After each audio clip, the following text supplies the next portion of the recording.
Business Ready Sites Program. A little background. Virginia has been successful in our economic development program, but since the recession, no one has really been investing in the development of properties. Do you have a Or we do not. I was going to have a PowerPoint, but we'll have information available for you.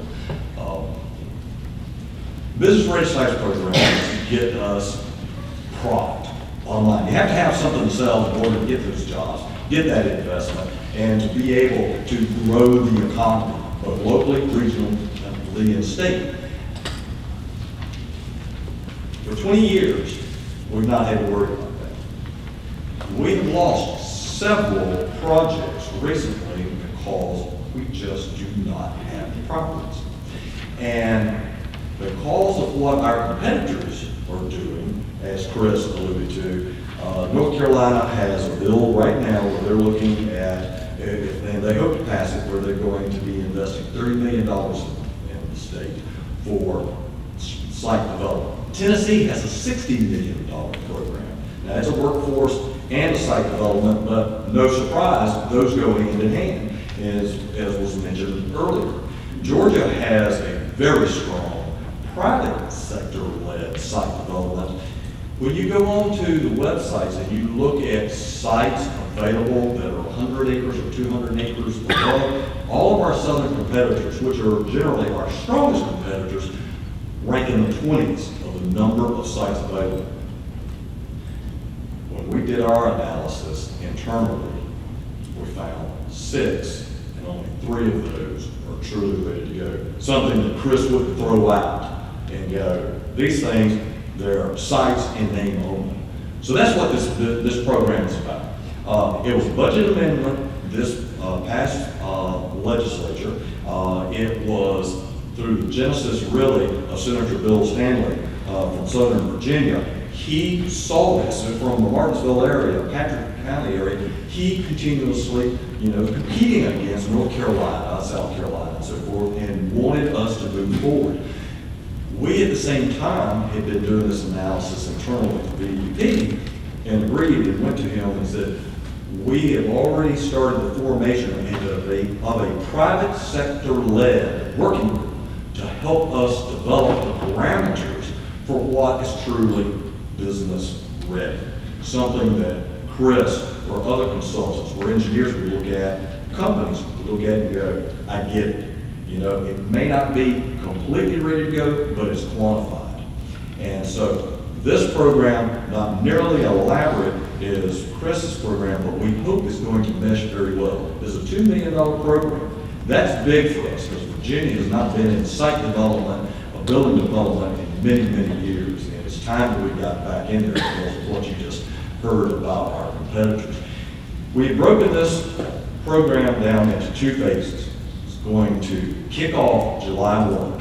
What we're trying to do is get a better idea of what we have in the inventory around Virginia, where it stands in this ranking of readiness. We're using an engineer's model, Timmons Group, who has a 5-level tier program. From 0 is it's a name to tier 5, meaning it is pad ready. We're looking at trying to develop 4 and 5-level sites. But we don't know what we have in the pipeline that's on the way. So the first part of this is to have an assessment. If you have properties, because of the code restrictions, we're hoping to change this. We're looking at 250-acre sites, but we're only looking for 100 acres developable within those 250 acres there. We hope to get some changes. General Assembly allow us to go smaller, but that's where we're starting. We're going to provide matching grants of up to $5,000 for you to retain a site development professional, an engineer, review the material that you have on a particular site. You can supply this information and get a reimbursement for matching up to $5,000, or you can seek the grant. We'll sign a performance agreement with you, and then you can retain a civil engineer to review that. We're going to be putting those applications out, and I have a copy of guidelines and applications, and I'll give you all the contact information when I finish here, but it walks you through what we're looking for and what you can expect from the program.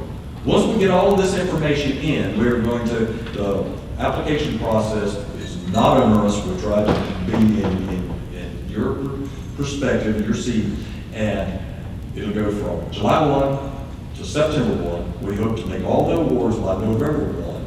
And then, based upon that information, we're hoping to go to the next phase, which will be development grants, actually helping the localities to develop the properties. Now, I say localities.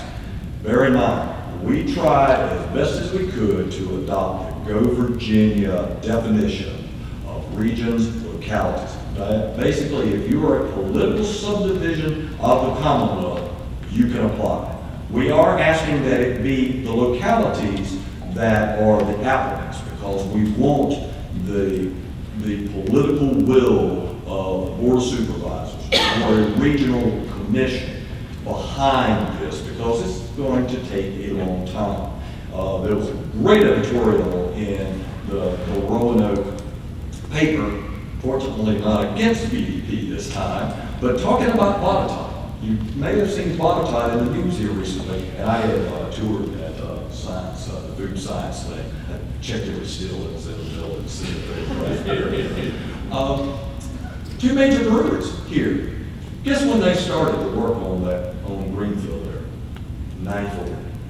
It takes a long time to develop these sites, even small sites. It takes time. So that's the reason we're trying to get started in this program. We're going to set aside $250,000 for the assessment grants. We're going to roll the remaining $500,000 that we have set up in FY17 into the next year's budget, which is $1.25 million, and hope to do site development grants with that. I don't know if I made it in 5 minutes, but I sure tried. You can access all of this information on, this is very simple, www.virginiaallies.org. You can contact me, you can contact Chris. Chris knows where all of this, Megan knows where all of this stuff sits.